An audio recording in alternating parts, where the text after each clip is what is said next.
राज्यभरात पावसाच्या माऱ्यामुळे 48 तासात 14 जणांचा बळी, तर पिंपरी चिंचवडमधल्या मोशीत इमारतीखाली 14 जण अडकल्याची भीती. लष्करासह बचाव दलाच्या प्रयत्नांची शर्थ.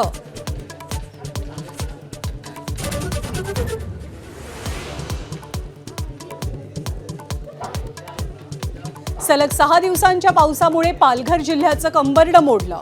वसई, विरार, नालासोपाऱ्याला पुराचा वेढा. 3 दिवसांपासून बत्ती गुल. सर्वसामान्यांचा जगण्याचा संघर्ष तीव्र.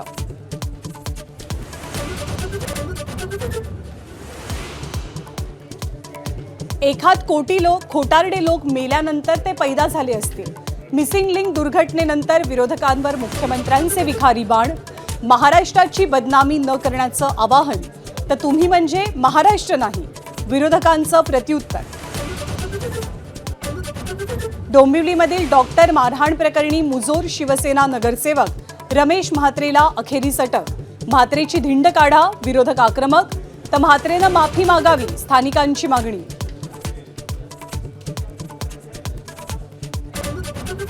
पुण्याच्या कामशेतमध्ये पोलीसच बनले कायद्याचे भक्षक. ड्रग्जचा बनाव रचत पर्यटकांकडनं 5 लाख उकळण्याचा प्रयत्न. पिंपरी चिंचवड पोलिसांच्या मध्यस्थीनं 6 पोलिसांना बेड्या.